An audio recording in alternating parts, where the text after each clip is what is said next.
Gunshots echoed across the dusty horizon as Grace McKinnon clutched her torn shawl tighter around her trembling shoulders, the last remnant of the life she'd fled in Boston 3 weeks ago. The autumn of 1876 had turned bitter early in the Colorado Territory. Wind whipped across the plains, carrying with it the scent of snow and the promise of a harsh winter. Grace stumbled forward, her once fine boots now worn through at the soles, her dress formerly the envy of Boston society tattered and stained with the red dust of the frontier. 3 days without food had left her light-headed, her vision swimming as she approached what appeared to be a small settlement in the distance. The dilapidated sign reading Silver Creek offered her first glimmer of hope since the stagecoach had been attacked and she'd fled into the wilderness, surviving on her wits alone. Just a little further, she whispered to herself, her parched lips cracking as she spoke. The weight of her father's pocket, watch the only valuable she hadn't been forced to sell for passage west, hung heavy in her hidden pocket. The main street of Silver Creek appeared before her like a mirage, a dusty thoroughfare lined with weathered buildings. A saloon with peeling paint, a general store, and what looked to be a small sheriff's office. A few townsfolk moved about their business, paying little mind to yet another desperate soul arriving in their forgotten corner of the territory. Grace's knees buckled beneath her as she reached the horse trough in front of the saloon. The world tilted sideways as she collapsed, her fingers still desperately clutching the frayed edges of her mother's shawl. "Whoa there!" A deep voice cut through the encroaching darkness as strong arms caught her before she hit the ground. Through blurring vision, Grace made out the silhouette of a man against the setting sun, broad-shouldered, with a cowboy hat casting his face in shadow. I. She tried to speak, but her parched throat produced nothing but a rasp. "Easy now," the man said, his voice gentler than his rough appearance would suggest. He supported her weight effortlessly, helping her to a nearby bench. "You look like you've walked through hell itself." Grace blinked, focusing on his face as he knelt before her weathered skin tanned by the sun. Kind eyes the color of a summer sky, and a strong jaw shadowed with several days' growth of beard. He wasn't conventionally handsome, but something in his gaze spoke of decency, a rare commodity in these parts. "Water," she managed to whisper. He nodded, reaching for a canteen at his hip. "Small sips," he instructed, holding it to her lips. "Too much at once will make you sick." The cool liquid was sweeter than any fine wine she'd tasted in her previous life. Grace fought the urge to gulp it down, forcing herself to follow his instructions. "Thank you," she said after a moment, her voice slightly stronger. "Name's Everett James," he said, studying her with careful eyes that missed nothing: her accent, her posture, the quality of her dress beneath the dirt and wear. "Most folks around here call me Grace," she replied, offering nothing more. Her secrets were all she had left to protect. Everett nodded, not pressing for details. "You got people in Silver Creek, Miss Grace." She shook her head, clutching her shawl tighter. The threadbare garment suddenly felt like shamefully inadequate protection against both the elements and this stranger's penetrating gaze. "I see." He looked down at her torn boots, the mud caked hem of her dress. "When's the last time you had something to eat?" 3 days, perhaps, she admitted. I lost track." His expression darkened momentarily. "The Blackwell gang's been hitting stagecoaches along the eastern route." "That how you ended up on foot?" Grace hesitated, then nodded. Everett rose to his full height, and Grace realized how tall he was, well over 6 feet, with the lean, muscular build of a man who worked hard for his living. Unlike the dandies of Boston with their soft hands and softer bellies, everything about this man spoke of capability and strength. "Well, Miss Grace," he said, extending a calloused hand to help her up, "seems to me you could use a hot meal and a safe place to rest. Mrs. Holloway runs the boarding house yonder." He nodded toward a 2-story building at the end of the street. "She's a good woman, doesn't ask too many questions." Grace stared at his outstretched hand. In the world she'd come from, accepting help from a stranger, especially a man, would be unthinkable.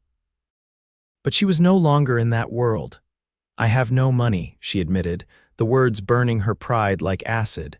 Something flickered in Everett's eyes, not pity, which she would have despised, but understanding. He looked at the frayed shawl she clutched so desperately, the last remnant of her former life. "Seems to me," he said quietly, "you got nothing but that torn shawl to your name." A small, gentle smile touched his lips as he added, "Now you have me too." Those simple words, spoken without expectation or demand, broke something inside Grace. A tear slipped down her cheek, cutting a clean path through the dust on her face. "Why would you help me?" she asked, suspicion warring with desperate hope. Everett shrugged, his hand still extended. "Because someone once helped me when I had nothing. That's how folks survive out here, Miss Grace. Not by being hard all the time, but by knowing when to be soft." Grace placed her trembling hand in his, allowing him to help her to her feet. The world spun briefly, and she swayed against him, mortified by her weakness. "Easy now," he murmured, steadying her with a hand at her elbow. "Let's get you somewhere safe." As they walked slowly down the main street, Grace felt the curious stares of the townspeople. A woman with a basket of laundry paused to watch them pass. Two men smoking outside the saloon exchanged knowing glances. "Don't mind them," Everett said quietly. "Small town, not much excitement. They'll find something else to gossip about by tomorrow." The boarding house was a simple two-story structure with a wide porch and clean windows. A bell jangled as Everett opened the door, revealing a tidy front room with a reception desk and several worn but comfortable-looking chairs. A plump woman in her 50s appeared from a back room, wiping her hands on her apron. Her gray streaked hair was pulled back in a sensible bun, and shrewd eyes assessed Grace immediately. "Everett James," she said, her voice carrying the lilt of Ireland, "what trouble have you brought to my doorstep now?" "No trouble, Mrs. Holloway," he replied, the easy respect in his tone suggesting a long acquaintance. "This here is Miss Grace. She's had a rough journey and needs a room for a spell." Mrs. Holloway's gaze softened as she took in Grace's bedraggled appearance. "Stagecoach robbery?" she asked bluntly. Grace nodded, too exhausted for pretense. "Savages, Mrs." Holloway muttered, though whether she meant the Blackwell gang or stagecoach companies that failed to provide adequate protection, Grace couldn't tell. "Well, come along then. I've got a room at the back, nice and quiet. Everett can settle up with me later." "I'll pay you back," Grace said to Everett, a fierce pride flaring despite her circumstances. "Every cent," his eyes crinkled at the corners. "I don't doubt it for a minute, Miss Grace, Mrs." Holloway led her upstairs to a small but clean room with a narrow bed, a washstand, and a window overlooking a small garden behind the house. "Baths down the hall," she explained. "I'll have hot water brought up. There's a nightgown in the chest you can use, and I'll see about finding you some proper clothes tomorrow." Grace stared at the simple room with its patchwork quilt and freshly whitewashed walls as though it were a palace. "Thank you," she whispered. "Supper's in an hour, Mrs." Holloway said, her tone brooking no argument. "You look like you need feeding up." After the door closed behind her, Grace sank onto the edge of the bed, still clutching her shawl. The reality of her situation crashed over her in waves. She was alone in a strange town, dependent on the kindness of strangers, with no plan beyond surviving another day. Yet, as she looked down at the torn shawl in her hands, she heard Everett's words echo in her mind. "Now you have me too." The promised bath arrived, carried up by a young maid who didn't comment on Grace's disheveled appearance. The hot water was a luxury Grace hadn't expected to experience again, and she washed away the grime of her journey, wincing at the bruises and scratches that marked her once pampered skin. The borrowed nightgown was simple cotton, patched in places but clean and soft. Grace combed her fingers through her long auburn hair, wishing for a proper hairbrush. She'd once had a silver-handled set, a gift from her father on her 16th birthday. Like everything else from that life, it was gone now. A knock at the door startled her. "Supper's ready, miss," called a young voice. Grace hesitated, looking down at the nightgown. "I don't have proper attire," she called back. "Mrs. Holloway says not to worry about that. Most of the guests are out at the saloon. It's just you and her, and she says you need food more than propriety right now." Wrapping her shawl around her shoulders despite its sorry state, Grace made her way downstairs to a small dining room where a table was set for two. Mrs. Holloway appeared from the kitchen carrying a tureen of something that smelled heavenly. "Sit, sit," she urged, placing the tureen on the table. "It's just beef stew and biscuits, nothing fancy, but it'll put some strength back in you." Grace sat, overwhelmed by the simple kindness. "I don't know how to thank you." "Eat," Mrs. Holloway said firmly, ladling stew into a bowl. "That's thanks enough." The stew was rich and hearty with chunks of beef, carrots, and potatoes. The biscuits were light and fluffy, spread with fresh butter. Grace had to force herself to eat slowly, though her stomach cried out for her to devour everything in sight. "Everett's a good man," Mrs. Holloway said after Grace had eaten half her bowl. "Known him since he was no higher than my elbow. His father worked the big ranch outside town, Rocking J, until the fever took him 10 years back." Grace listened, grateful for the information freely given. "And Everett, does he work at this ranch as well?" Mrs. Holloway nodded. "Foreman now, worked his way up from stable boy. Man has a way with horses like I've never seen. They say he can gentle a wild Mustang quicker than anyone in 3 territories." She studied Grace with those shrewd eyes. "He doesn't bring strays to my door often, only the ones he thinks are worth saving." Grace felt heat rise to her cheeks. "I'm not, we're all strays out here, one way or another," Mrs. Holloway interrupted. "What matters is what you do with the second chance you're given." After supper, Grace returned to her room, her stomach comfortably full for the first time in weeks. She stood at the window, looking out at the small town now bathed in moonlight. Silver Creek was nothing like Boston with its cobblestone streets and gas lamps, its theaters and fine shops. Yet there was something honest about this place, something real that the gilded society she'd fled had lacked. She thought of Everett James with his direct gaze and simple offer of help. In Boston, men had courted her for her family name and fortune, showering her with empty compliments and hollow promises. None had ever looked at her the way Everett had seeing her, not as an ornament or a prize, but as a person worthy of kindness simply because she needed it. As Grace settled into the narrow bed, pulling the patchwork quilt up to her chin, she allowed herself to believe, for the first time since fleeing Boston, that perhaps she might find a place to belong after all. Morning arrived with golden light streaming through the small window. For a moment, Grace was disoriented, expecting to see the silk canopy of her bed in Boston. Reality returned quickly: the small room at Mrs. Holloway's boarding house, the events of yesterday, and the cowboy who had saved her from collapse in the street. A knock at her door revealed Mrs. Holloway bearing a tray with coffee, toast, and a boiled egg, along with a bundle of clothing. "Good morning, dear," the older woman said cheerfully. "Thought you might like to break your fast up here while you get dressed. Found some things that should fit you well enough until we can see about getting you proper attire." Grace accepted the tray gratefully. "You're too kind, Mrs. Holloway." The older woman waved away her thanks. "Everett paid for a week's board and left this for you as well." She placed a small cloth pouch on the tray. It clinked with the unmistakable sound of coins. "I can't accept," Grace began. "He said you'd say that," Mrs. Holloway interrupted with a knowing smile.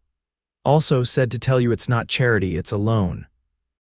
You can work it off once you're back on your feet."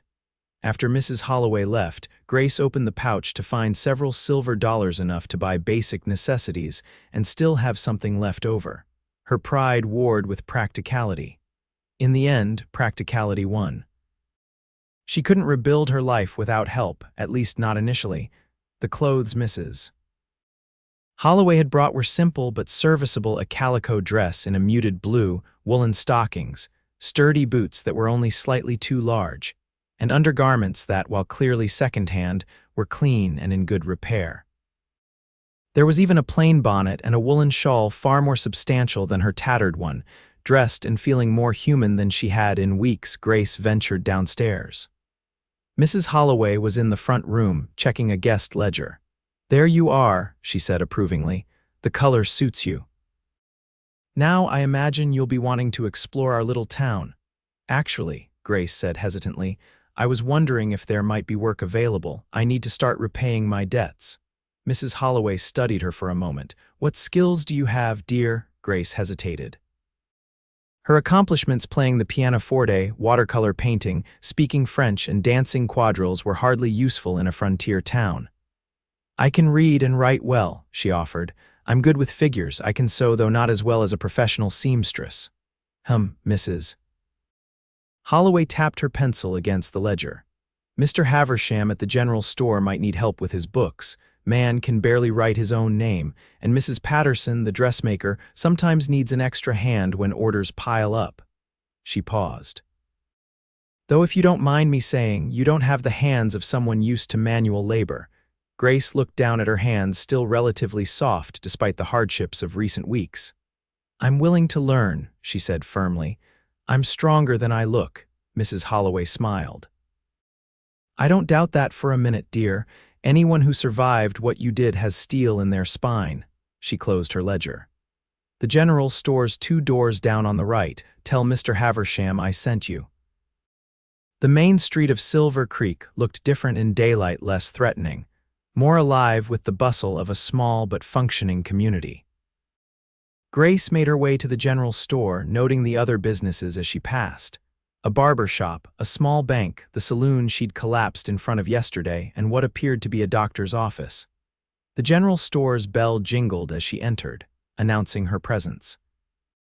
Shelves lined the walls, stocked with everything from canned goods to tools, fabric to ammunition. A grizzled man with spectacles perched on his nose looked up from behind the counter.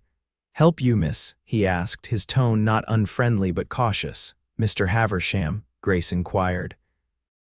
When he nodded, she continued. "Mrs. Holloway suggested I speak with you. I'm looking for work, and she mentioned you might need help with your books." His bushy eyebrows rose. "You the woman Everett James brought in yesterday?" When she nodded, he studied her more carefully. "Can you cipher?" "Yes, sir. I'm very good with figures. Read and write." "Quite well, sir." He grunted, then reached beneath the counter and produced a ledger book. "Show me," he challenged, pushing it toward her along with a pencil. Grace opened the book and immediately saw the problem. The entries were a jumble of hasty notations, with amounts scrawled in margins and items listed without prices. It would take hours to make sense of it all. "May I?" she asked, gesturing to a stool behind the counter. "Mr. Haversham nodded, watching as she sat and began to study the entries methodically. After several minutes, she looked up. "Your system needs significant improvement, Mr. Haversham," she said frankly. "I can organize this properly, but it will take time." Rather than being offended, he barked out a laugh. "Got spirit, I'll give you that. What's your name, girl?" "Grace McKinnon." "Well, Miss McKinnon, I'll pay you 50 cents a day to sort out this mess. Store opens at 7, closes at 6, half day on Sundays. You'll get an hour for dinner." "That suit you?" Grace quickly calculated. It wasn't much, but it would allow her to repay Everett, pay for her room and board, and perhaps save a little. "Yes, Mr. Haversham, when would you like me to start?" "No time like the present," he said, gesturing to the ledger. "I need to know how much stock to order for winter before the passes get snowed in." Grace spent the morning immersed in the chaotic ledger, creating a new system on blank pages Mr. Haversham provided. By noon, she had a clearer picture of the store's inventory and finances. Both were healthier than the disorganized books would suggest. The bell jingled frequently as customers came and went. Many cast curious glances her way, but no one commented on her presence directly. Silver Creek, she was learning, had its own form of courtesy. People minded their business, at least to your face. Around midday, the bell jangled again, and Grace looked up to see Everett entering the store. Her heart gave an unexpected little jump at the sight of him. In daylight, she could see him more clearly, tall and broad-shouldered in a worn leather vest over a faded blue shirt, his dark blonde hair slightly too long beneath his hat. His face was tanned and weathered, with lines at the corners of his eyes that spoke of squinting into the sun. He moved with the easy confidence of a man comfortable in his own skin. His eyes found her immediately, and a smile creased his face. "Miss Grace," he greeted, approaching the counter. "Seems you're settling in." "Mr. James, she replied, suddenly conscious of her borrowed dress and the ink stains on her fingers. Yes, thanks to your kindness, he shrugged off her gratitude. Glad to see you looking better, got some color back in your cheeks. Stealing my new bookkeeper, James, Mr. Haversham called from where he was helping another customer with a sack of flour. Wouldn't dream of it, Frank, Everett replied easily. To Grace, he added in a lower voice, though I did wonder if you might permit me to escort you to supper at the hotel this evening. They serve a decent meal on Thursdays. Grace was momentarily speechless. It had been only a day since he'd found her half-conscious in the street. His invitation seemed premature, perhaps improper. Yet the rules of Boston society hardly applied here, and she did owe him her gratitude. That's very kind, she said carefully, but I wouldn't want to impose further on your generosity. No imposition, he assured her. Just a neighborly welcome to Silver Creek. 6 o'clock suit you? Before she could formulate another polite objection, Mr. Haversham interjected, Go on, girl. Town's small enough that your reputation won't suffer from a public supper, and it'll give folks a chance to see you're respectable. Makes my life easier, too, having my new employee accepted quick-like. Put that way, Grace could hardly refuse. 6 o'clock would be fine, Mr. James, thank you. Everett's smile deepened, creating a dimple in his right cheek that Grace hadn't noticed before. I'll call for you at the boarding house, he said, then tipped his hat and turned his attention to his actual reason for visiting the store supplies for the ranch. Grace tried to focus on the ledger again, but found her thoughts drifting to the evening ahead. It wasn't a courting situation, she reminded herself firmly, just a neighborly gesture from the man who had helped her. Still, she couldn't deny a flutter of anticipation. The rest of the afternoon passed quickly as Grace established her new system and began transferring entries from the old ledger. By closing time, her back ached from sitting hunched over the books, but she felt a satisfaction she'd rarely experienced in Boston. This was useful work with tangible results. Mr. Haversham counted out 50 cents from the till and handed the coins to her. Done good work today, Miss McKinnon, he said gruffly. See you tomorrow. Walking back to the boarding house with her first wages heavy in her pocket, Grace felt a tentative optimism. She had shelter, employment, and perhaps even the beginning of connections in this strange new place. It wasn't the life she'd been raised for, but it was a life she could build with her own hands. Mrs. Holloway greeted her return with obvious curiosity. Got the job, then? She asked, noting Grace's ink-stained fingers. Yes, thank you for the recommendation, Grace replied. Mr. Haversham has hired me to organize his books. Good, good. Man needs all the help he can get. Mrs. Holloway's eyes twinkled. Heard Everett asked you to supper. News traveled fast in Silver Creek, apparently. Yes, at the hotel. He said it was a neighborly welcome. Did he now, Mrs. Holloway's expression suggested she might have her own theories about Everett's motives. Well, I've laid out some hot water for you upstairs, and there's a brush and some hairpins on your dresser. Thought you might want them. Grace thanked her and hurried upstairs to prepare. The borrowed dress would have to do, but she could at least ensure her hair and person were clean and presentable. As she washed away the day's dust and ink, she wondered what had brought Everett James to her rescue yesterday. Had it truly been simple kindness, or did he have other motives? In Boston, men's attentions always came with expectations of her dowry, her family connections, her compliance with their desires. She'd learned the hard way that seemingly gallant gestures often concealed calculated self-interest, but Everett seemed different. There was a directness to him, an honesty in his gaze that made her want to trust him, despite her better judgment. At precisely 6 o'clock, Mrs. Holloway called up the stairs. Your escort's here, Miss Grace. Grace descended the stairs slowly, conscious of Everett waiting in the front room. He'd clearly made an effort for the occasion. His clothes were clean, his hair damp from a recent washing, and he'd trimmed his beard. He held his hat in his hands, turning it nervously as she appeared. Miss Grace, he said, his eyes warming as they took her in. You look mighty fine this evening. Thank you, Mr. James, she replied, feeling oddly shy. Shall we go? The hotel dining room was the finest establishment in Silver Creek, which wasn't saying much by Boston standards, but the tablecloths were clean, the silverware polished, and the aroma from the kitchen promised a decent meal. Several other diners were already seated, and Grace felt their curious gazes as Everett led her to a table by the window. "Reckon we're providing the evening's entertainment," Everett murmured as he held her chair. "Is it so unusual for you to dine with a woman?" Grace asked, arranging her borrowed shawl around her shoulders. "It is when the woman is new in town and pretty as a sunrise," he replied with a frankness that brought heat to her cheeks. A middle-aged waitress approached their table. "Evening, Everett," she greeted, then turned curious eyes to Grace. "This the gal you rescued yesterday?" "This is Miss Grace McKinnon," Everett corrected gently. "Miss Grace, this is Martha Wilson, best cook in 3 counties when she puts her mind to it." Martha snorted at the flattery but looked pleased.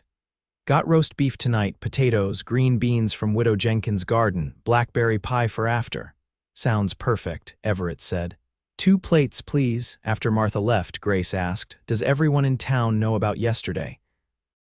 Everett's mouth quirked in a half-smile. "Silver Creek's got 300 souls, give or take. Not much happens that everybody doesn't know about by sundown." "And what exactly do they know about me?" Grace asked carefully. "That you survived a stagecoach robbery, made it to town on foot, and collapsed from exhaustion," he replied, watching her reaction. "Not much more than that. Folks here respect privacy, generally speaking. They might wonder, but they won't pry, least not to your face." Grace nodded, relieved. Her past was complicated, and she wasn't ready to share it. Even with the man across from her, their food arrived. Generous portions that reminded Grace how scarce meals had been on her journey. She ate with as much restraint as she could muster, though the roast beef was tender and flavorful, the potatoes buttery and seasoned with herbs. "So," Everett said after they'd eaten in companionable silence for a few minutes, "how'd your first day with old Frank Haversham go?" Grace dabbed her lips with her napkin. "His bookkeeping system is a disaster, but the business itself seems sound. I've started organizing everything properly. Frank's a good man, can't cipher to save his life, but he's fair in his dealings." Everett studied her over his coffee cup. "You've got education, more than most folks around here." It wasn't quite a question, but Grace felt the gentle probe.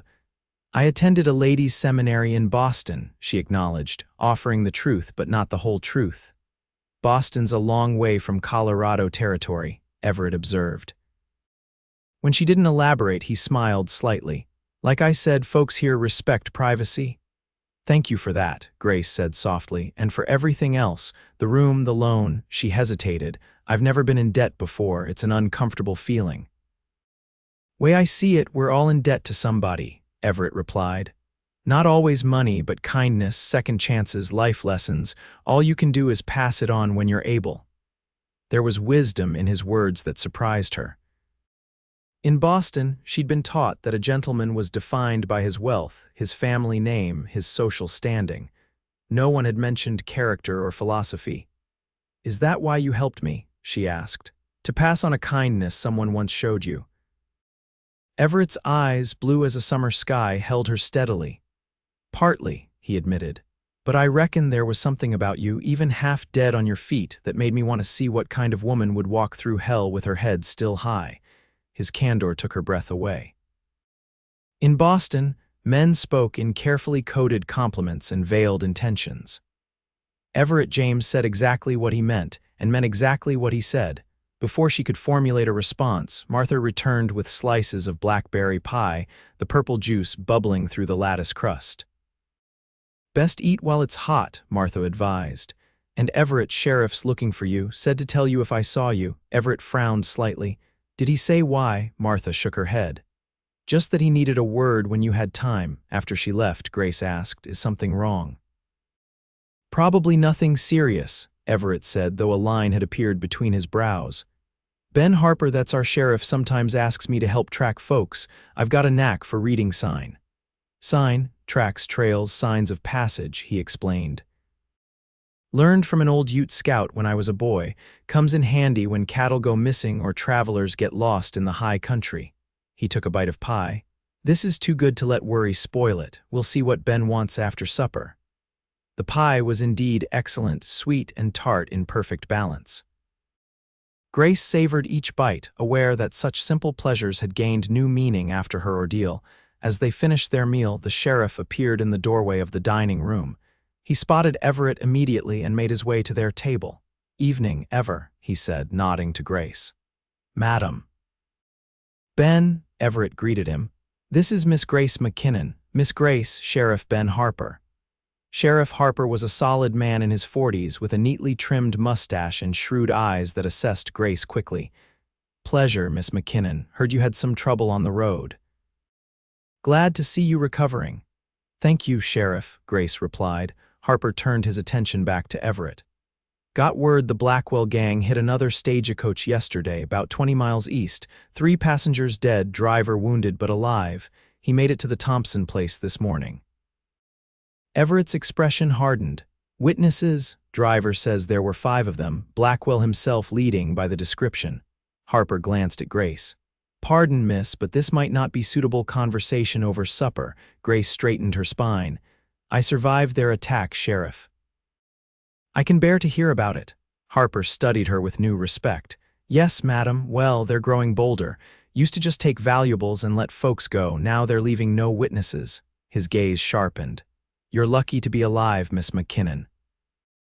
"I ran when the shooting started," Grace said quietly. "Into the trees they were, busy with the others." The memory of gunshots and screams still haunted her dreams. "Smart move," Harper said. "Everett, I'm putting together a posse, could use your tracking skills." Everett nodded, his expression grim. "When do you ride?" "First light tomorrow, meeting at the office." Harper touched the brim of his hat. "Miss McKinnon, sorry to interrupt your evening." After he left, a heavy silence fell between them. Grace watched the emotions play across Everett's face: anger, determination, and something like regret. "You're going with them," she said. "It wasn't a question." "Have to," he replied simply. "Blackwell needs stopping before more innocent folks die." He met her eyes. "I'm sorry about the folks on your stage. No one deserves to die like that." Grace nodded, a lump forming in her throat. She hadn't known the other passengers well: a drummer selling patent medicines, a young couple heading west to start a farm, an elderly man visiting his daughter. All gone now, their dreams and plans ended in a hail of bullets on a dusty road. "Be careful," she said, surprising herself with how much she meant it. This man was still largely a stranger, yet the thought of him riding into danger troubled her deeply. "Always am," he assured her with a slight smile that didn't quite reach his eyes. "Posses usually come back empty-handed anyway. Blackwell knows this country too well." They walked back to the boarding house in the gathering dusk, the conversation turning to lighter topics: the approaching winter, the history of Silver Creek, a silver strike that had played out quickly, leaving a town but no real mining, the upcoming harvest festival that was the social highlight of the season. At the boarding house steps, Everett paused. "Thank you for your company this evening, Miss Grace." "Thank you for dinner," she replied, "and for everything else." He studied her face in the soft light spilling from the boarding house windows. "I'll be gone a few days, most likely. If you need anything, Mrs. Holloway knows how to reach me." He hesitated, then added, "I'm glad you're staying in Silver Creek." The simple sincerity of his words touched something deep inside her. "So am I," she replied softly. He tipped his hat and turned to go, then paused. "That shawl you keep close, it means something to you, doesn't it?" Grace's hand went automatically to the tattered garment draped over her arm. She'd brought it downstairs out of habit, though she wore the warmer one Mrs. Holloway had provided. "It was my mother's," she admitted. "She died when I was 12. It's all I have left of her." Everett nodded, understanding in his eyes. "Some things are worth more than their condition would suggest," he said. "Good night, Miss Grace." She watched him walk away, a tall silhouette against the darkening street. Only when he had disappeared from view did she turn and enter the boarding house, wondering why his departure left her feeling strangely bereft. The next few days passed in a blur of routine. Grace rose early, breakfasted with Mrs. Holloway, and spent her days at the general store organizing Mr. Haversham's chaotic books. The work was demanding but satisfying, bringing order to years of financial disarray. In the evenings, she dined with Mrs. Holloway and the boarding house's few other residents, a young schoolteacher named Miss Abernathy, an elderly gentleman who sold insurance, and occasionally traveling salesmen passing through town. No word came from the posse. Grace found herself watching the street whenever the store door opened, hoping to see Everett's tall figure. She told herself it was merely concern for the man who had helped her, nothing more. Yet each night, as she lay in her narrow bed, her thoughts returned to him, his direct gaze, his simple kindness, the way he spoke to her as an equal rather than as a delicate flower to be protected or a prize to be won. On the fourth day, as Grace was reconciling the store's accounts for September, the bell jangled and Mrs. Holloway bustled in, her usually composed face tight with worry. "Grace," she said without preamble, "the posse is coming back. There's been trouble." Grace's heart lurched. "Everett." "Don't know details," Mrs. Holloway replied. "Doc Miller's been called to meet them at the edge of town. I thought you might want to know." Grace looked to Mr. Haversham, who nodded his permission. "Go on," he said gruffly. "Books'll wait." Grace hurried outside, joining the small crowd gathering at the town's eastern edge. Dust rose in the distance, signaling the approach of riders. As they drew nearer, Grace could make out 6 men fewer than had left. They rode slowly, one horse carrying what appeared to be a body draped over the saddle. Sheriff Harper led the group, his face grim beneath the dust. Behind him rode Everett, and Grace's knees nearly buckled with relief at the sight of him upright, alive. But as the riders drew closer, she saw the makeshift bandage around his left arm, dark with dried blood. The town doctor, a middle-aged man with spectacles and a serious demeanor, moved forward as the riders halted. "Who's hurt worst?" he called. "Jim Rollins took a bullet to the chest," Harper replied, gesturing to the body over the horse, "still breathing but barely. Everett caught one in the arm, and I took a graze to the leg." As the doctor directed men to carry Rollins to his office, Grace moved through the crowd toward Everett. He dismounted stiffly, favoring his injured arm, his face pale beneath the tan and trail dust. "Everett," she said, reaching his side. He turned, surprise and something warmer flaring in his eyes at the sight of her. "Miss Grace," he greeted, his voice rough with exhaustion. "Didn't expect to see you here. Mrs. Holloway told me the posse was returning," she explained. "You're hurt." He glanced at his bandaged arm. "It's not bad, bullet went clean through, missed the bone." "You should let the doctor see it," she insisted. "Jim's in worse shape," Everett said, nodding toward where the wounded man was being carried into the doctor's office. "I can wait." Grace assessed him critically, the exhaustion evident in the slump of his shoulders, the pain lines around his eyes, the way he held his injured arm carefully against his body. "At least let me help you clean it properly," she offered.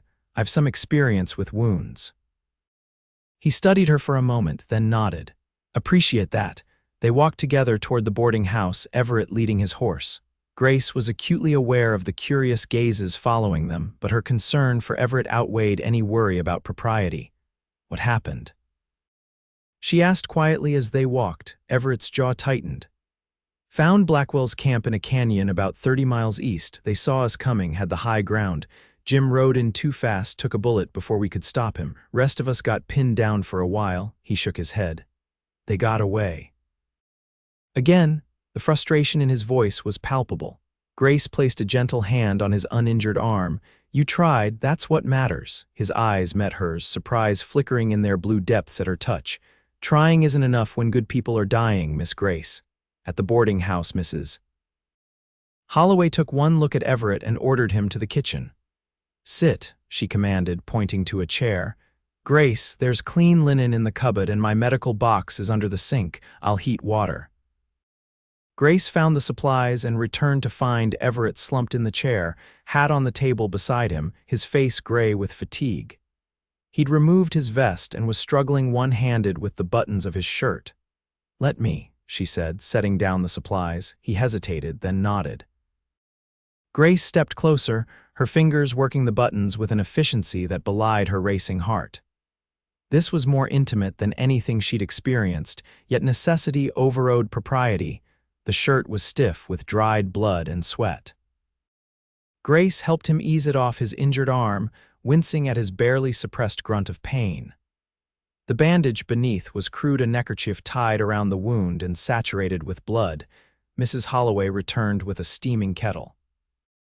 "Need to soak that off," she advised, pouring hot water into a basin. "I'll fetch some whiskey. For the wound," she added with a meaningful look at Grace, "and for the man."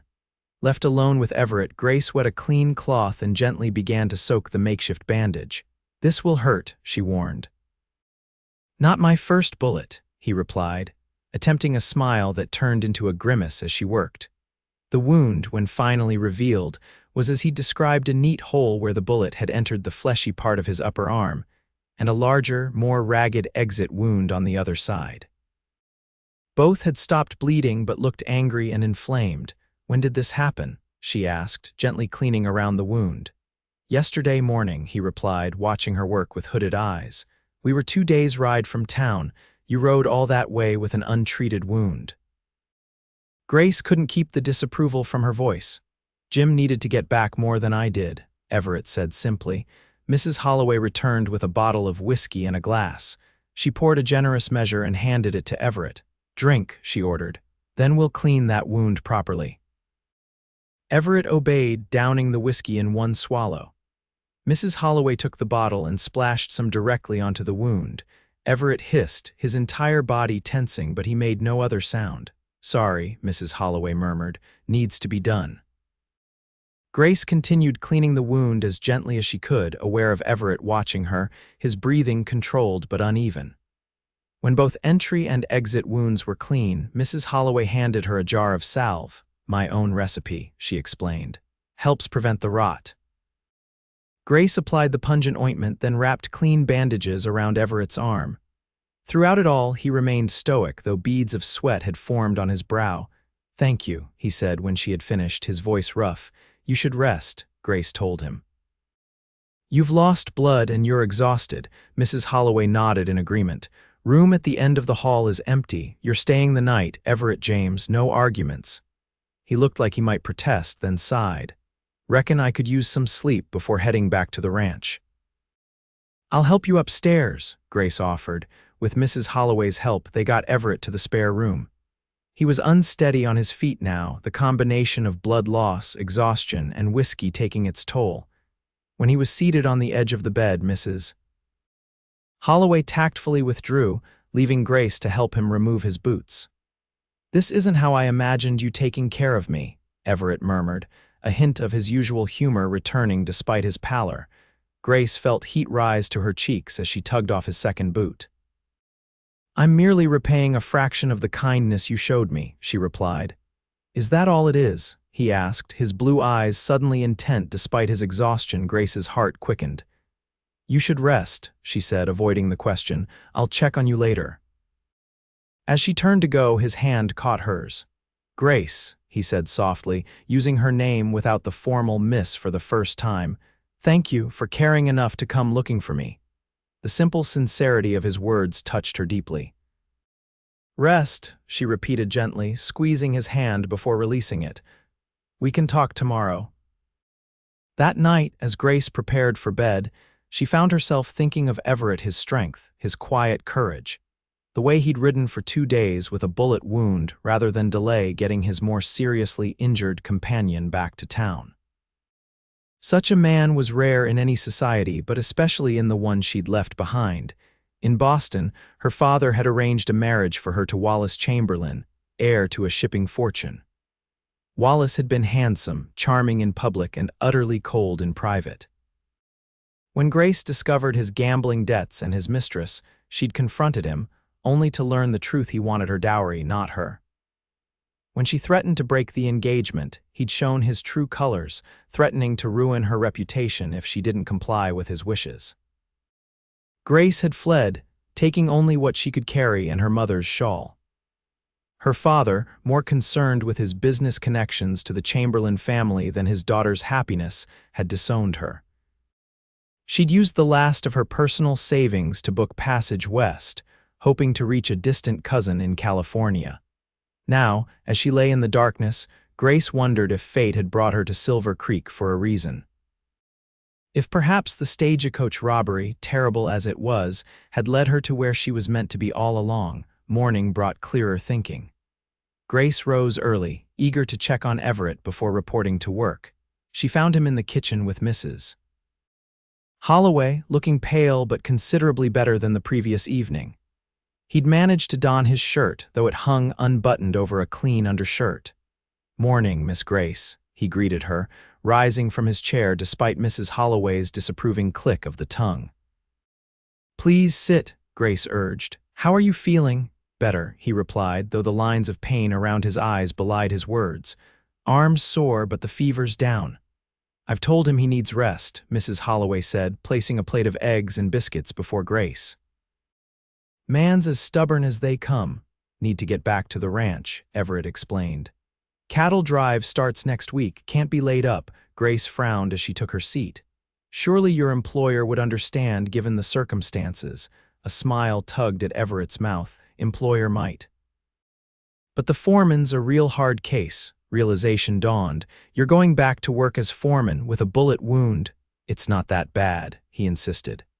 "Besides, got responsibilities, men counting on me." Grace wanted to argue further but recognized the determination in his eyes. This was clearly a battle she wouldn't win. "At least let me check your bandage before you go," she said instead. After breakfast, Grace changed Everett's dressing, relieved to find no signs of infection. As she secured the fresh bandage, her fingers lingered on his arm, feeling the strength in the muscles beneath her touch. "You have gentle hands," Everett murmured, watching her face. Grace flushed, suddenly aware of their proximity. "I should finish quickly," she said. "You're eager to leave, and I'm due at the store." "Grace," he said softly, halting her nervous movement. "I'd like to call on you when I return from the cattle drive, properly this time if you'd permit it." Her heart skipped. "The drive, how long will you be gone?" 2 weeks, give or take. "Taking the herd to the railhead at Pueblo before winter sets in." His eyes held her steadily. "Will you still be in Silver Creek when I return?" The question carried weight beyond its simple words. Grace considered her original plan to continue to California to find her cousin, to start anew far from Boston and its painful memories. But in the weeks since her arrival in Silver Creek, something had changed. She'd found work, a place to stay, perhaps even the beginnings of friendship. And there was Everett, with his direct gaze and simple kindness, offering something she hadn't dared hope for, a connection that felt real, uncolored by social advantage or financial gain. "Yes," she said finally. "I'll be here." The smile that lit his face was worth any uncertainty she felt about changing her plans. "Then I'll call on you when I return," he promised. "And Grace, be careful, Blackwell's still out there." "I will," she assured him. "You be careful too." "Don't tear open that wound trying to prove how tough you are," he chuckled, the sound warming her more than she cared to admit. "Yes, madam." After Everett left, Grace hurried to the general store where Mr. Haversham was already opening for the day. He greeted her with a gruff nod. "Heard Everett James got shot," he said without preamble. "He all right?" "Yes," Grace replied, hanging her borrowed shawl on a peg. "The bullet went through cleanly. He's returned to the ranch already." "Stubborn fool," Mr. Haversham muttered, though there was respect in his tone. Like his father before him, never knew when to rest. The day passed slowly as Grace continued her work on the ledgers. Her thoughts kept straying to Everett, his drawn face, the warmth of his skin beneath her fingers, his request to call on her when he returned. What did it mean? In Boston, a gentleman's request to call had clear implications, but the rules were different here.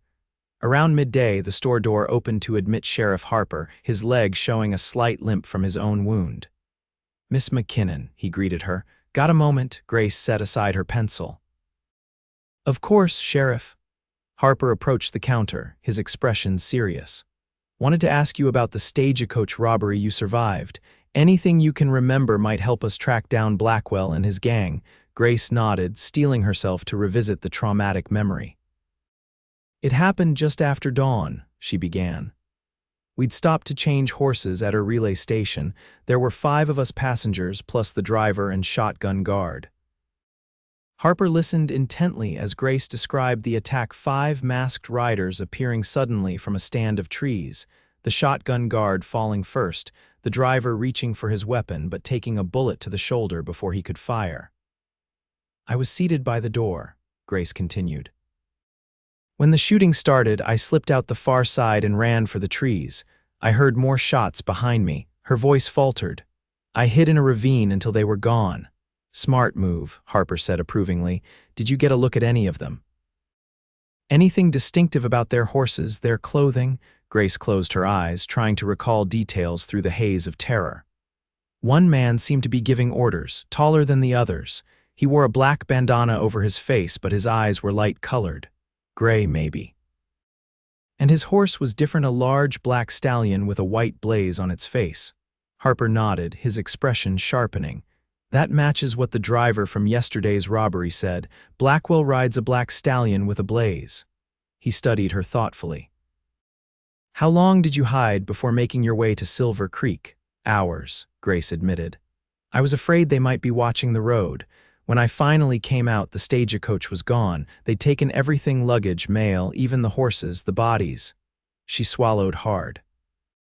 They'd been dragged to the side of the road. But not buried, Harper noted. Blackwell's getting careless or more cruel. He straightened, wincing slightly at the movement. Thank you, Miss McKinnon. This helps confirm we're dealing with the same gang. After he left, Grace struggled to focus on her work again.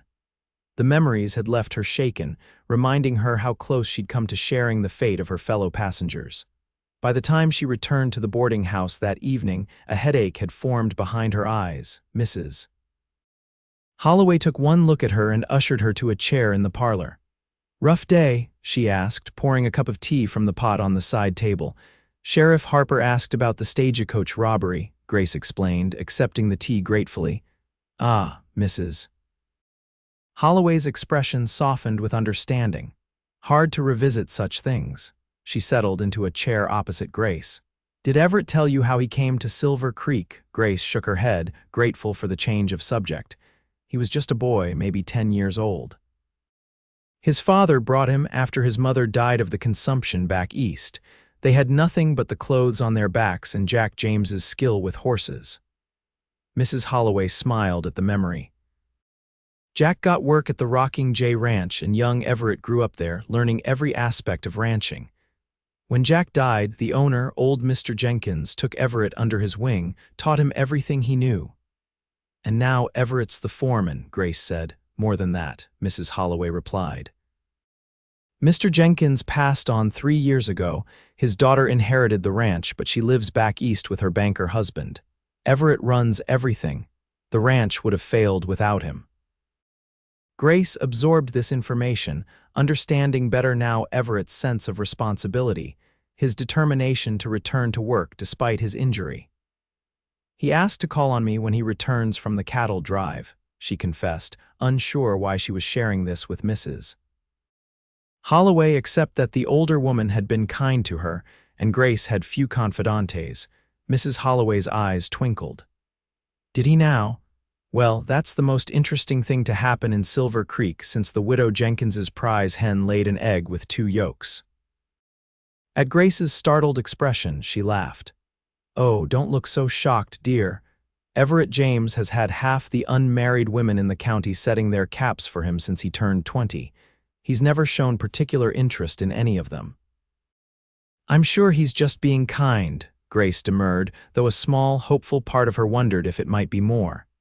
Everett's kind to everyone, Mrs. Holloway agreed, but he doesn't ask to call on everyone. She studied Grace over her teacup. You know, dear, whatever you're running from, it doesn't define who you are now. Grace stiffened. I never said I was running from anything. You didn't have to. Mrs. Holloway's voice was gentle. People don't end up half dead in a strange town unless they're running toward something or away from something. Usually both. Grace looked down at her tea, unsure how to respond. She'd guarded her secrets carefully, afraid that the scandal she'd fled would follow her west. I'm not asking you to share your past, Mrs. Holloway continued. That's your business. I'm just saying that here in Silver Creek you have a chance to be whoever you want to be. The past only has the power you give it. The weeks following Everett's departure settled into a routine for Grace. She continued her work at the general store, slowly bringing order to years of financial chaos. Mr. Haversham, initially skeptical of her abilities, grew to appreciate her meticulous attention to detail and her skill with numbers. "Never realized how much profit I was actually making," he admitted one afternoon as Grace presented him with a quarterly summary. "Always felt like I was just scraping by." "You've been extending too much credit," Grace explained, pointing to her neat columns of figures. "Almost 20% of your accounts are more than 6 months overdue," Mr. Haversham frowned. "Can't turn folks away when they're struggling. Bad winters, poor harvests, people need supplies regardless." "I understand," Grace assured him, "but perhaps we could establish a more formal system. Monthly payments, even small ones, would help your cash flow considerably." In the evenings, Grace often sat with Mrs. Holloway in the parlor, helping with mending or simply enjoying the older woman's company. Occasionally, they were joined by Miss Abernathy, the schoolteacher, who shared Grace's love of literature and brought books from the small school library for her to read. Grace found herself settling into life in Silver Creek with surprising ease. The townspeople, initially curious about the mysterious woman Everett James had rescued, gradually accepted her presence as she proved herself hardworking and respectable. Only at night, alone in her room, did Grace allow herself to think of Everett, to wonder where he was on the long trail to Pueblo, whether his wound was healing properly, if he thought of her as often as she thought of him. She told herself not to build castles in the air, that his interest might be merely friendly. Yet she couldn't deny the way her heart quickened at the memory of his eyes holding hers as he asked to call on her. The 2 weeks of the cattle drive stretched to nearly 3 as October gave way to November. Early snow in the mountains had delayed the herd, according to the telegraph operator who shared what news he had with the town's eager listeners. When word finally came that the Rocking J hands were returning, Grace felt a flutter of anticipation that she tried unsuccessfully to suppress. She told herself it was foolish to be so affected by the prospect of seeing Everett again. After all, they barely knew each other. Yet something about him had touched a part of her she'd thought safely walled away after her experience with Wallace. It was a Wednesday afternoon when the bell above the store door jangled and Everett walked in, his tall frame filling the doorway. Grace looked up from the ledger she was working on, her heart performing a ridiculous leap at the sight of him. He looked leaner than when he'd left, his face more weathered from weeks on the trail, but his eyes lit with warmth when they found her behind the counter. "Miss Grace," he greeted her, removing his hat. "Frank around. Mr. Haversham is at the bank," she replied, struggling to keep her voice even. "He should return shortly." Everett nodded, then glanced around the store. Finding it empty of other customers, he approached the counter. "How have you been?" he asked, his voice lower. "Well, thank you," Grace replied, suddenly aware of her ink-stained fingers and practical work dress. "And you, your arm?" "Healing fine," he assured her. "Trail was hard this year, early snow in the passes. But we got the herd through with minimal losses." They fell silent, the air between them charged with unspoken things. Grace searched for something to say, anything to break the tension. "Mrs. Holloway mentioned you run the Rocking J now," she said finally. "That's quite a responsibility." Everett shrugged, a hint of color touching his tan cheeks. "It's not mine. I just manage it for Mrs. Stanton, Mr. Jenkins's daughter. She trusts me to keep it profitable." "That's still impressive," Grace insisted. "From what I understand, ranching is a difficult business." "Has its challenges," he agreed, "but I can't imagine doing anything else." He hesitated, then added, "I was wondering if you might permit me to escort you to the Harvest Festival this Saturday. Town puts it on every year. There's supper, music, dancing." Grace's heart quickened. "I'd like that," she said simply. The smile that lit his face was worth any social awkwardness she might face. "I'll call for you at 5 then," he said, "if that suits." When Mr. Haversham returned, Everett conducted his business ordering supplies for the ranch, then tipped his hat to Grace and departed, leaving her to wonder what exactly she had agreed to. Was this merely a friendly escort, or something more significant, Mrs. Holloway settled the question that evening when Grace mentioned Everett's invitation. "Well, that's as good as a declaration in these parts," the older woman said with satisfaction. Escorting a woman to the Harvest Festival is serious business, especially for a man like Everett James who could have his pick of any girl in the county. Grace felt a mixture of alarm and pleasure at this assessment. "Surely you're exaggerating," she protested. "It's just a town celebration." "It's the social event of the season," Mrs. Holloway corrected, "and appearing there with Everett James will set every tongue in town wagging." She studied Grace's expression. "That doesn't frighten you off," Grace considered the question. In Boston, she had lived her entire life under the microscope of society's judgment. Every action, every association had been weighed and measured against the strict code of behavior expected of a young woman of her station. She had chafed against those restrictions even before the disaster of her engagement to Wallace. "No," she said finally, "I'm not frightened by gossip. I've survived worse." Mrs. Holloway nodded approvingly. "Good. Now about your dress for Saturday." The next few days passed in a blur of anticipation. Mrs. Holloway and Mrs. Patterson, the dressmaker, collaborated to alter a dress for Grace, a deep green wool that brought out the auburn highlights in her hair. It was simpler than anything she would have worn to a Boston social function, but Grace found she preferred its clean lines and practical elegance to the fussy confections of her previous life. Saturday evening arrived clear and cold, with the scent of wood smoke in the air and the promise of snow in the clouds gathering over the distant mountains. Grace dressed with care, arranging her hair in a simple but flattering style, her mother's shawl carefully mended by Mrs. Holloway's skilled hands draped over her shoulders for both warmth and sentiment. When Mrs. Holloway called up that Everett had arrived, Grace descended the stairs with a flutter of nerves she hadn't experienced since her first society ball. Everett waited in the parlor, dressed in what was clearly his best, a clean white shirt, dark vest, and string tie, his usual worn boots replaced by a polished pair. He'd trimmed his beard and hair, and when he turned to see her, the admiration in his eyes made Grace's cheeks warm. "Miss Grace," he said, his voice slightly husky, "you look beautiful." "Thank you," she replied, suddenly shy under his appreciative gaze. "You look quite handsome yourself." Mrs. Holloway, watching this exchange with undisguised interest, made a show of checking the clock. "You two had best be going if you want good seats for supper," she advised. "I'll be along later with Mr. Peterson." The town hall had been transformed for the Harvest Festival. Garlands of autumn leaves and dried corn hung from the rafters, and tables laden with food lined one wall. A small band was setting up on a raised platform at one end, and the center of the floor had been cleared for dancing. As they entered, Grace was acutely aware of the heads that turned in their direction, the conversations that paused, the speculative glances. Everett seemed oblivious, or perhaps simply unconcerned, as he guided her through the crowd with a hand lightly at the small of her back. "Everett, over here," a booming voice called from one of the tables. A large man with a bushy beard waved them over. "That's Hank Miller," Everett explained as they made their way toward the table. "Best wrangler at the Rocking J and a friend." Hank stood as they approached, his expression curious as he took in Grace.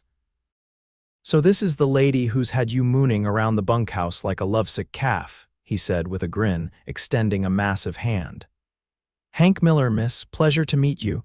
Grace accepted his hand, noting Everett's embarrassed expression with secret delight. "Grace McKinnon."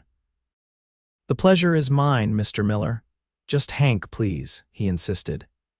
"Any woman who can get Everett James spruced up and in town 2 days after a cattle drive deserves my respect." Everett cleared his throat. "Ignore him, Grace. Hank thinks he's funny." They were joined by other ranch hands and their partners, all curious about the woman who had captured their foreman's attention. Grace found herself the center of more interest than she'd experienced since arriving in Silver Creek, but the questions were friendly rather than prying. Supper was a community affair, with each family contributing dishes to the communal table. Grace had provided an apple pie, baked under Mrs. Holloway's guidance, which earned appreciative comments from those who sampled it. As they ate, Everett kept up a steady stream of introductions, helping Grace put names to the faces she'd seen around town over the past weeks.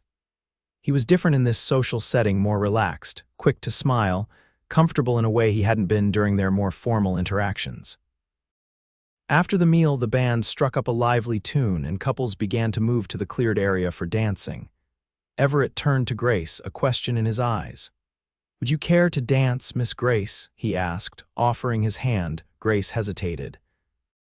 She knew the formal dances of Boston ballrooms, but the energetic reels and jigs of frontier celebrations were unfamiliar to her. "I'm not sure I know the steps," she admitted. Everett's smile was reassuring. "Neither do half the folks here." "It's not about getting it right, it's about enjoying yourself." With that perspective, Grace allowed him to lead her onto the floor. The dance was indeed different from anything she'd experienced in Boston, less structured, more exuberant, with much laughter as couples navigated the simple patterns. Everett proved to be a capable dancer, guiding her through the steps with gentle pressure at her waist or hand. When she missed a turn, he simply adjusted, his smile never faltering. By the end of the first dance, Grace was flushed and laughing, any self-consciousness forgotten in the joy of movement and music. They danced several more until Grace begged a rest. Everett led her to a quieter corner where refreshments were being served, cider for the ladies, something stronger for the men. "You dance well for someone who claimed not to know the steps," Everett commented, handing her a cup of cider. "I had an excellent partner," Grace replied, smiling up at him. "Thank you for this evening. I'm enjoying myself more than I expected." His expression softened. "I'm glad. You deserve some happiness, Grace." The simple sincerity of his words touched her deeply. Before she could respond, a commotion at the entrance drew their attention. Sheriff Harper was making his way through the crowd, his expression grim as he headed directly for them. "Everett," he said without preamble, "need a word." Grace felt Everett tense beside her. "What's happened, Ben?" "Blackwell," Harper replied, his voice low but urgent. "Hit a homestead about 10 miles north of here this afternoon. Family of 4. Parents killed, children hiding in the root cellar survived to raise the alarm." A muscle worked in Everett's jaw. "You're forming a posse." It wasn't a question, but Harper nodded. "Tracks are fresh. With your skills, we might actually catch the bastards this time." His eyes flickered to Grace. "Pardon, miss."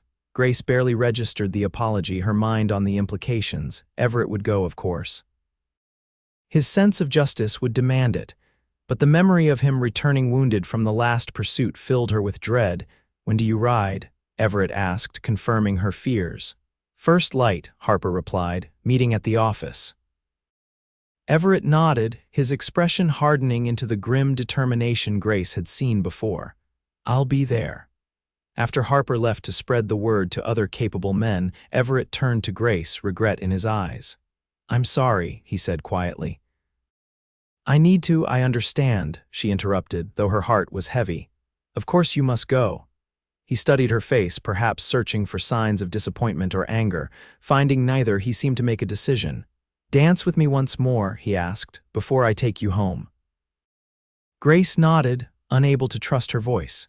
He led her back to the dance floor just as the band struck up a waltz slower and more intimate than the previous dances. Everett's hand at her waist guided her closer than propriety would typically allow, but Grace found she didn't care. If he was riding into danger tomorrow, she wanted this moment, this memory. They moved together in perfect harmony, as if they'd danced together for years rather than hours. Grace was acutely aware of his strength, the warmth of his hand at her waist, the clean scent of soap and leather that seemed uniquely him.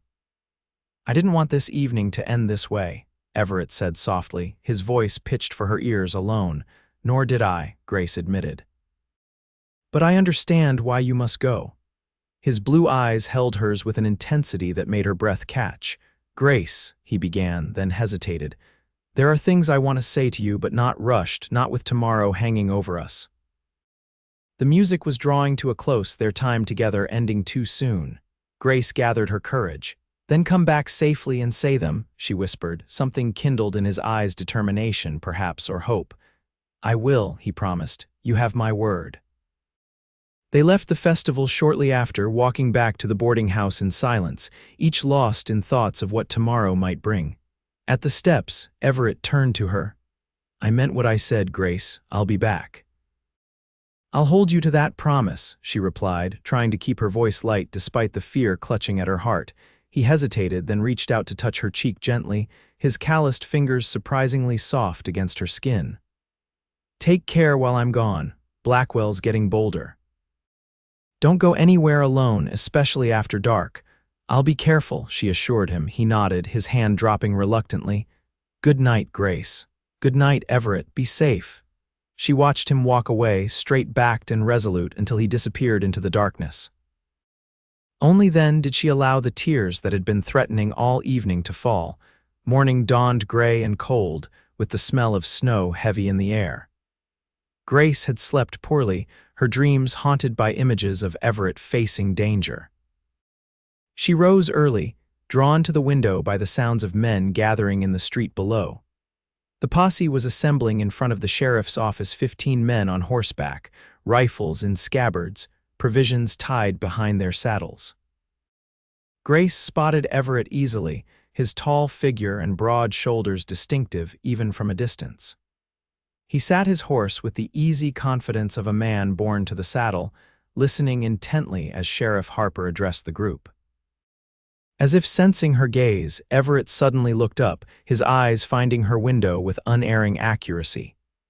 Even from this distance, Grace could feel the connection between them, a silent promise, a wordless farewell. She raised her hand in acknowledgement, and he touched the brim of his hat in response.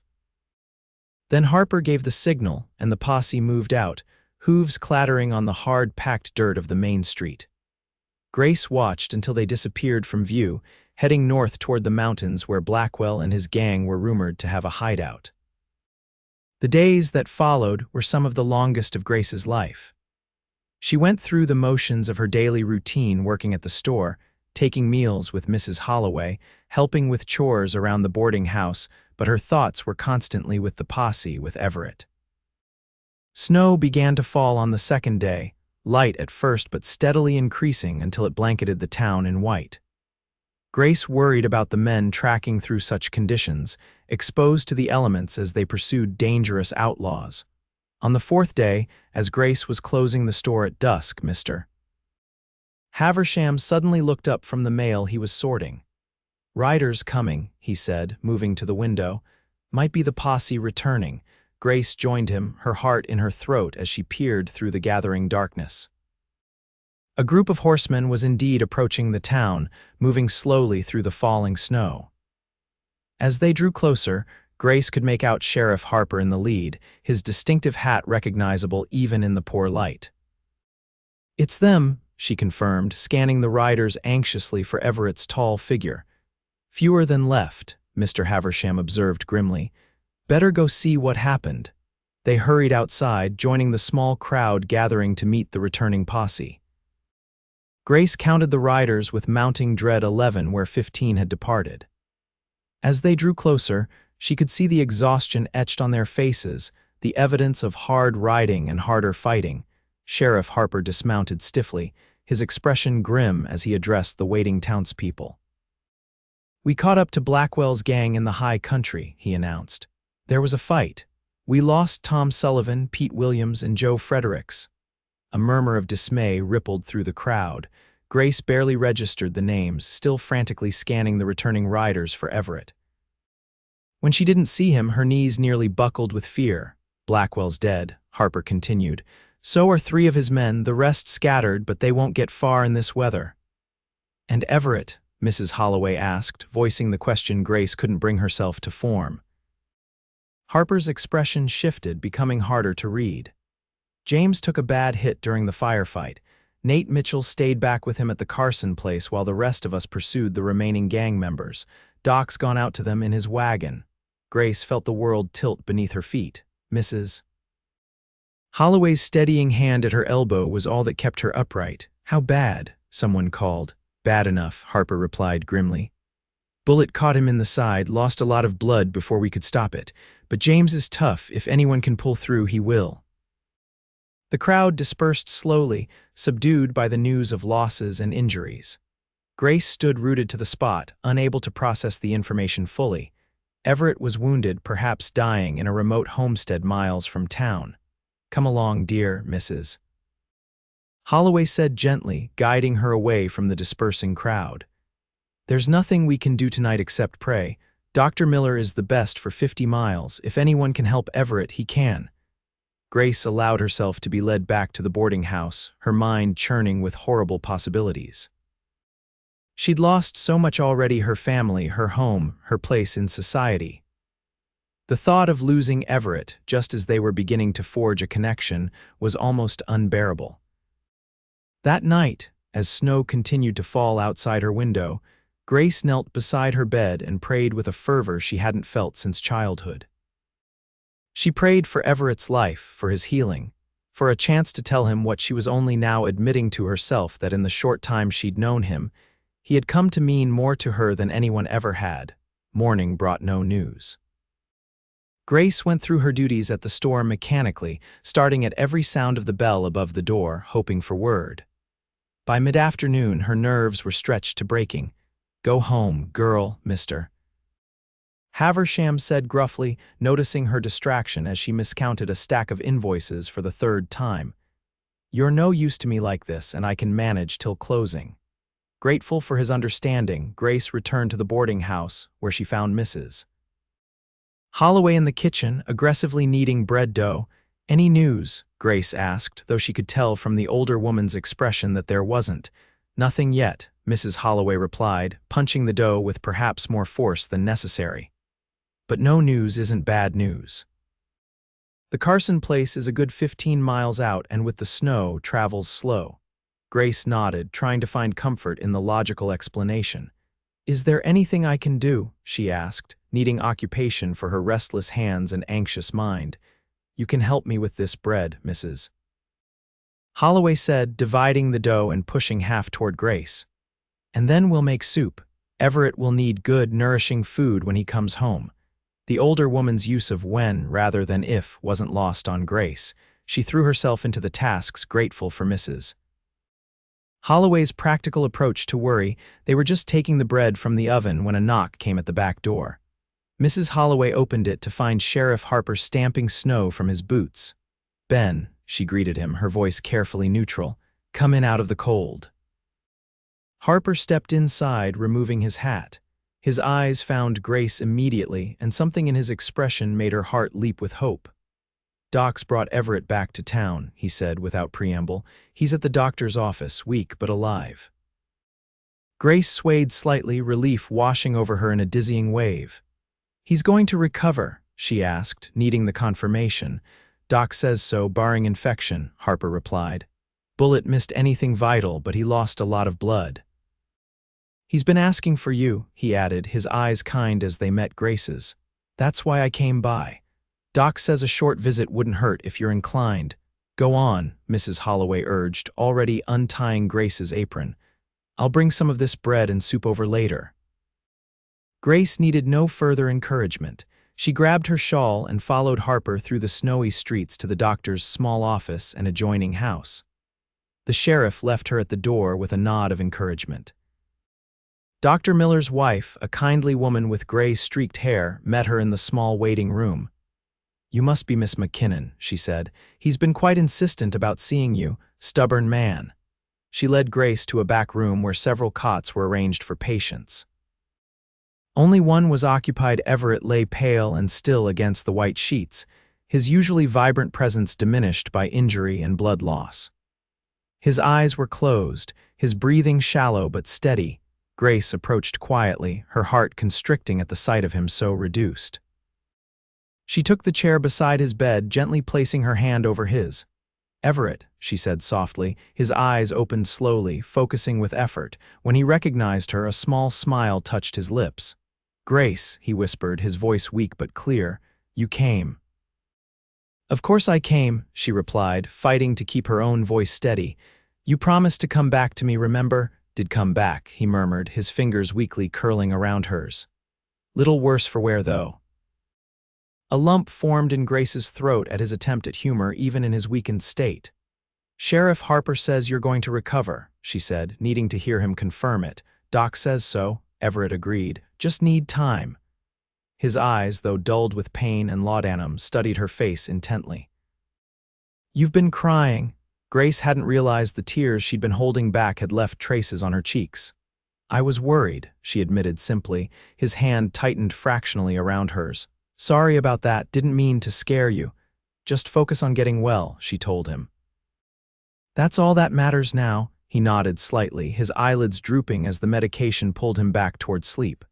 "Grace," he murmured, fighting to stay awake, "what I wanted to tell you before the festival ended." "SHH," she soothed, gently brushing a lock of hair from his forehead. "It can wait until you're stronger." "No," he insisted with surprising firmness. "Might not be as brave later." His blue eyes found hers, suddenly clear despite his weakness. "I'm falling in love with you, Grace McKinnon. Have been since I found you clutching that torn shawl like it was your last hope in the world." Grace's heart seemed to stop, then race forward at his words.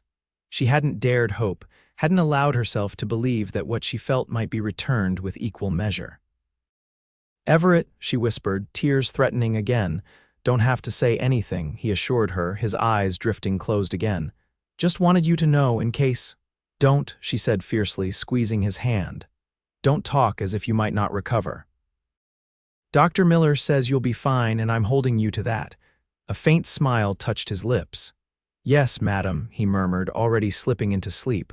"Always did like your spirit." As his breathing deepened into the rhythm of sleep, Grace remained by his side, her hand still holding his, her heart full of emotions she was only beginning to understand. He loved her. Despite knowing so little about her, despite the secrets she still kept, Everett James loved her. And she loved him. The realization settled over her with the quiet certainty of dawn breaking over the mountains. Somewhere between his rescue of her on that first desperate day and now, she had given her heart to this straightforward, honorable man who asked nothing of her but what she was willing to give, when Mrs. Miller gently suggested that Grace should let Everett rest. She reluctantly rose, pressing a soft kiss to his forehead before leaving. Outside, the snow had stopped, and the late afternoon sun broke through the clouds, casting a golden glow over the white blanketed town. Grace walked back to the boarding house with lighter steps than she'd taken in days. Everett would recover. He loved her. And perhaps, just perhaps, she could build a new life here in Silver Creek, far from the shadows of Boston. The next 2 weeks passed in a rhythm dictated by Everett's recovery. Grace divided her time between her work at the general store and visits to his bedside. After a week, Dr. Miller declared him well enough to be moved to the boarding house, where Mrs. Holloway had prepared a ground-floor room for his convalescence. "Makes more sense than him trying to get back to the ranch," she declared when Grace questioned the arrangement. "Besides, I've known that boy since he was knee-high to a grasshopper. Someone's got to make sure he doesn't try to do too much too soon." Grace didn't miss the knowing looks Mrs. Holloway gave her as she spent her evenings reading to Everett or simply sitting beside him, their conversations ranging from the mundane to the profound. They spoke of books they'd read, places they'd seen, dreams they harbored. With each passing day, Grace felt the connection between them deepening, even as she held back the full truth of her past. As Everett's strength returned, so did his natural restlessness. By the end of the second week, he was making short walks around the boarding house, leaning on Grace's arm but growing steadier with each day. "Doc says I can return to the ranch next week," he told her one evening as they sat in the parlor, a checkerboard between them. "Light duties only, but at least I'll be home." Grace felt a pang at the thought of him leaving the boarding house, though she knew it was inevitable. "The men at the ranch will be glad to have you back," she said, making a move on the board. "Hank's been by every day asking after you." Everett captured one of her pieces with a small smile of triumph. "Hank's probably tired of doing my job and his," he replied, "but I've been thinking, Grace. He looked up from the board, his expression suddenly serious. About us, Grace's heart quickened. Since his half-drugged confession of love, neither of them had spoken directly of feelings, though the growing closeness between them said what words had not. "What about us?" she asked softly. Everett set aside the checker he'd been about to move. "I meant what I said that day at the doctor's," he said, his voice low but firm. "I love you, Grace. These weeks, getting to know you better, have only made me more certain of that." Grace felt warmth spread through her at his words, at the naked honesty in his blue eyes. "I love you too, Everett," she admitted, the words coming easier than she'd expected. "I think I have for some time." His face lit with a joy that took her breath away. He reached across the checkerboard to take her hand in his. "Then marry me," he said simply. "Be my wife. Come live with me at the ranch. We can build a life together, Grace." The proposal, so direct and heartfelt, brought tears to her eyes. This was everything she hadn't dared to hope for a second chance, a new beginning with a man who loved her for herself, not for her family name or fortune. But the shadows of her past still loomed. Could she accept his proposal without telling him the truth? Would he still want her if he knew she was a runaway bride, disowned by her father, possibly still being sought by Wallace Chamberlain and his powerful family? "Everett," she began hesitantly. "There are things about my past you don't know, things I've been afraid to tell you." His expression remained steady, his hand warm around hers. "I figured as much," he said. "A well-educated woman like you doesn't end up half-starved in a frontier town without a history. But Grace, I don't care about who you were before. I care about who you are now and who we could be together." His acceptance, offered without condition or demand, broke something inside her, the last wall she'd built to protect herself from further hurt. The words poured out then, the whole sorry tale of her arranged engagement to Wallace, his betrayal, her flight from Boston, her father's rejection when she refused to return and fulfill her obligation to the Chamberlain family. Throughout her confession, Everett listened without interruption, his expression shifting from concern to anger as she described Wallace's threats and her father's ultimatum. "So you see," she concluded, wiping away the tears that had fallen during her recounting, "I'm not the respectable woman you believe me to be. I'm a scandalous runaway who defied her father and broke a formal engagement, if the Chamberlains ever find me." "Let them come," Everett said, his voice hard with a protective fury that startled her. "Any man who would threaten a woman to force her into marriage deserves a reckoning, not a wife. You're not disappointed in me?" Grace asked tentatively. Everett's expression softened. "Disappointed."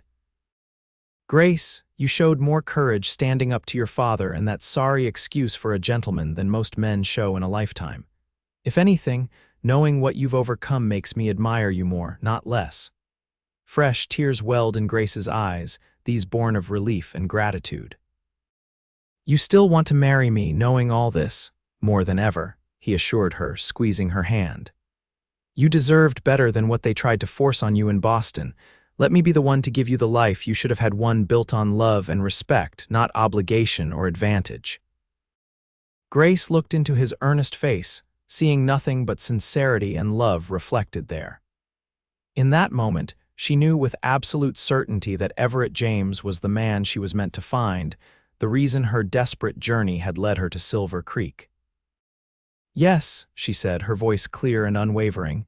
"Yes, Everett, I'll marry you." His smile was like the sun breaking through clouds. He rose from his chair, pulling her gently to her feet and into his arms. Despite his still healing wound, his embrace was strong and sure as he held her against his chest. "I promise you won't regret it," he murmured against her hair. "I'll spend every day making sure of that." When he tilted her face up to his and lowered his mouth to hers in a tender kiss, Grace felt as if she'd finally, truly come home. They were married on Christmas Eve in the small church on the edge of town.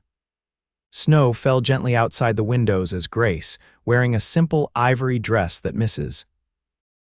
Patterson had worked day and night to complete, walked down the aisle on Sheriff Harper's arm to where Everett waited, tall and handsome in a new suit.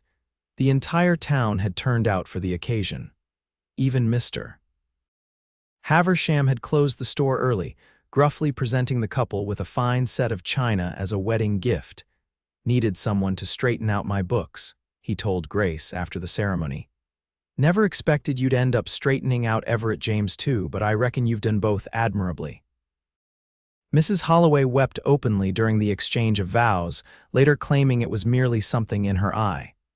But she held Grace in a fierce embrace before they departed for the ranch, whispering, "You found your place, dear, just as I knew you would." The Rocking J Ranch house was modest by Boston standards, but grand for the frontier, a solid two-story structure built of local timber, with a wide porch wrapping around three sides and large windows that looked out over the valley. Hank and the other hands had decorated it for Christmas and the newlyweds' arrival, with pine boughs over the doorways and candles in the windows. "Welcome home, Mrs. James," Everett said, lifting Grace over the threshold despite her protests about his still healing wound. "Everett." She scolded, though she couldn't suppress her smile. "You'll tear your stitches." "Worth it," he replied, setting her gently on her feet in the large front room. A fire crackled in the stone fireplace, casting warm light over the simple but comfortable furnishings. "What do you think?" he asked, a hint of uncertainty in his voice as he watched her take in her new home. Grace turned slowly, absorbing the solid craftsmanship of the house. The shelves lined with books, the photographs on the mantel Everett's parents, she guessed, and the old rancher who had been his mentor. "This was a home built with care and maintained with pride. It's perfect," she said softly, meaning it completely. "Absolutely perfect." Relief and happiness washed over his face. "It's yours now," he told her. "Change anything you want, make it ours." Grace crossed to where he stood, placing her hands on his chest, feeling the steady beat of his heart beneath her palms. "It's already ours," she assured him, "because you're here and now I am too." His arms came around her, drawing her close. "I still can't quite believe it," he murmured. "That day I found you in the street, clutching that torn shawl like it was all you had left in the world." "It was," Grace said, remembering her desperation, her fear, "until you said those words that changed everything." "Now you have me too," Everett quoted softly, brushing a strand of hair from her face with tender fingers. "And I always will," Grace promised, rising on tiptoe to press her lips to his. Outside, snow continued to fall, blanketing the valley in pristine white. Inside, wrapped in Everett's embrace, Grace McKinnon James knew she had found what she'd never truly had in Boston, despite all its wealth and privilege: a place to belong, a love to cherish, and a future bright with promise. Spring came early to the Colorado Territory that year. By March, the snow had retreated to the highest peaks, and the valley around the Rocking J Ranch bloomed with wildflowers: blue lupine, golden sunflowers, and delicate purple columbine. Grace stood on the wide porch, a cup of coffee warming her hands in the crisp morning air as she watched Everett in the corral below, working with a spirited young Mustang.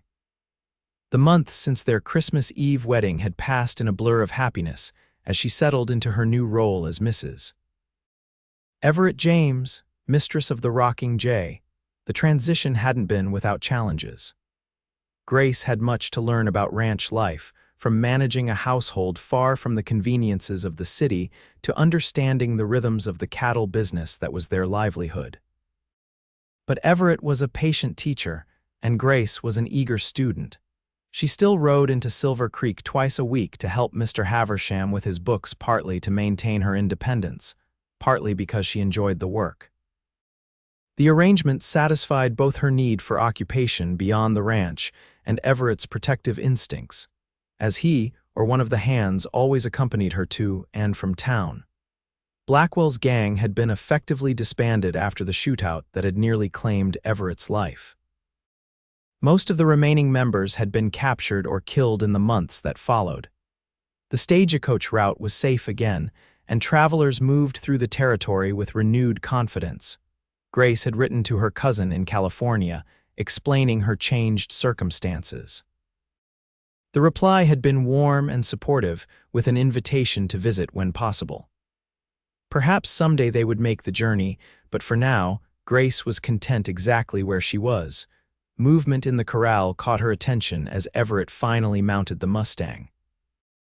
The horse pranced nervously, testing its rider, but Everett sat easy in the saddle, his body language calm and confident.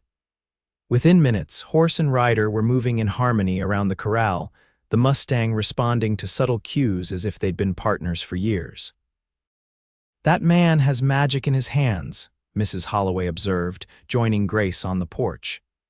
The older woman had come to visit for a few days, a regular occurrence that both Grace and Everett welcomed. "He does indeed," Grace agreed with a smile, her mind briefly straying to more private moments when those capable hands had proved equally skilled in other contexts. Mrs. Holloway caught the flush that rose to Grace's cheeks and chuckled knowingly. "Marriage suits you," she said. "Both of you." "Never seen Everett so happy." "Nor I," Grace admitted. She hesitated, then added, "I have news, actually. News I haven't shared with Everett yet." Mrs. Holloway's shrewd eyes assessed her quickly. "I thought as much," she said with satisfaction. "When are you due?" Grace shouldn't have been surprised at the older woman's perception. "Late September, the doctor believes," she replied, her hand unconsciously moving to her still flat stomach. "I wanted to be sure before I told Everett. He'll be over the moon," Mrs. Holloway predicted, her eyes misty. "That man was born to be a father." Below in the corral, Everett had dismounted and was praising the Mustang, stroking its neck and offering what appeared to be an apple from his pocket. He looked up, catching sight of Grace on the porch, and raised his hand in greeting, his smile visible even at this distance. Grace waved back, her heart full to bursting with love for this man who had saved her in more ways than one. Tonight, she would tell him about the child growing within her, the new life they had created together, the future taking shape before them. "I think I'll start breakfast," Mrs. Holloway said tactfully, patting Grace's arm before retreating into the house. "Those men will be hungry after working since dawn."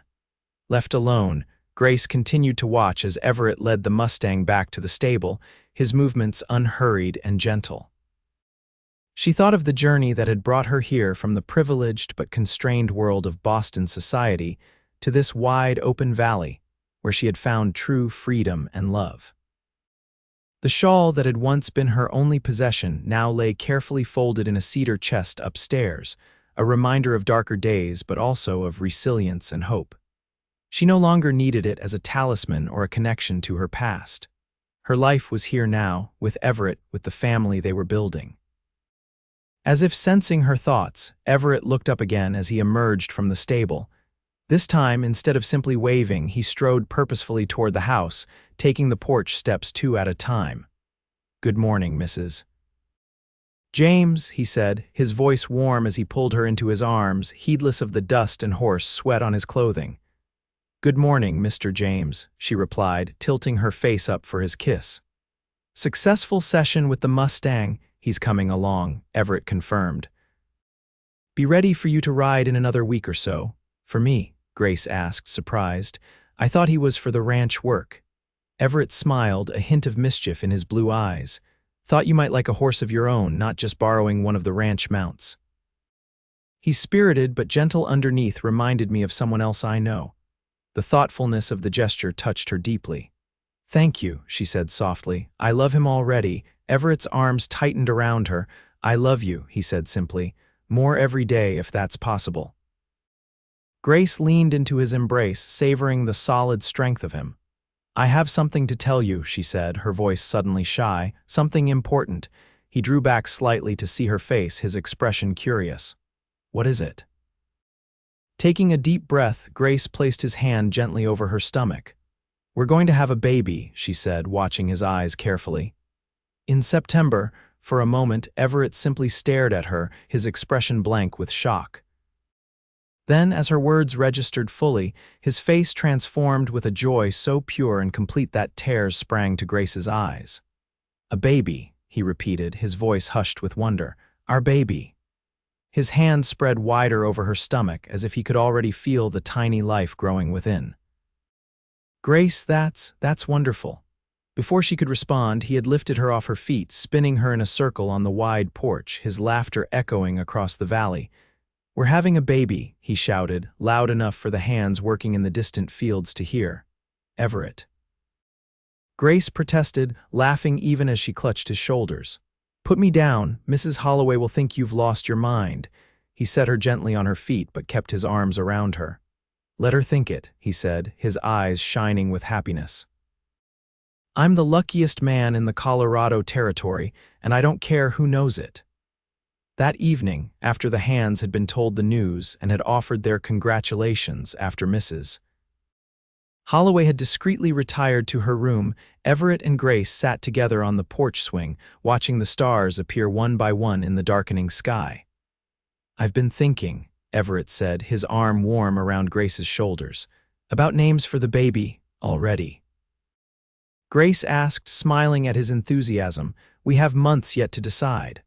"I know," he acknowledged, "but I was thinking if it's a girl, maybe we could name her after your mother. You've spoken of her with such love." Grace felt a wave of emotion at his thoughtfulness. "Eleanor," she said softly. "Her name was Eleanor James." Everett tested the name. "It's beautiful, strong, and if it's a boy," Grace asked, curious to hear his thoughts. Everett was quiet for a moment.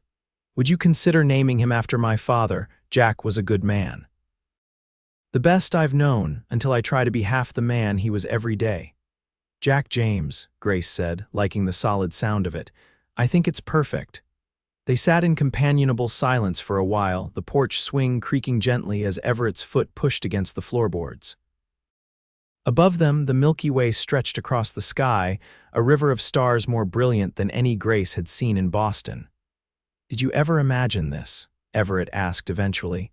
"When you were fleeing Boston, did you ever think you'd end up here like this?" Grace considered the question, remembering the terror and desperation of those days, the uncertainty that had dogged her steps as she traveled west. "Never," she admitted. "I hoped for safety, for a fresh start, but the ranch, our child, it's more than I dared dream of." Everett pressed a kiss to her temple. "That day I found you in Silver Creek, holding onto that torn shawl like it was your last hope in the world. Something told me you were special, that you were meant to be part of my life. And now I am," Grace said, turning in his arms to face him. "Now and always." As Everett lowered his mouth to hers in a tender kiss, Grace knew with absolute certainty that the journey that had begun in fear and desperation had led her exactly where she was meant to be, in the arms of a good man, under a canopy of stars, with a future as vast and promising as the frontier itself. Eleanor James was born on a golden September afternoon, arriving with a lusty cry that announced her presence to the world. She had her father's blue eyes and her mother's auburn hair, and from her first moments, she captured the hearts of everyone at the Rocking J Ranch. Everett, who had paced anxiously outside the bedroom door during Grace's labor, wept unashamedly when the midwife placed his daughter in his arms. "She's perfect," he whispered, gazing down at the tiny face nestled against his broad chest, "just like her mother." In the years that followed, the James family prospered along with the Rocking J. Jack arrived 2 years after his sister, followed by another daughter, Sarah, named for Mrs. Holloway, who had become like a grandmother to the children. Grace's cousin from California visited often, eventually settling in Silver Creek when she married the town's new doctor. Mr. Haversham retired and sold the general store to a young couple from Denver, though he still stopped by regularly to make sure they were keeping the books as meticulously as Grace had taught them. The torn shawl that had once been Grace's only possession was carefully preserved, eventually becoming part of a quilt that Grace made for Eleanor's 16th birthday, a tangible reminder of the journey that had brought their family together.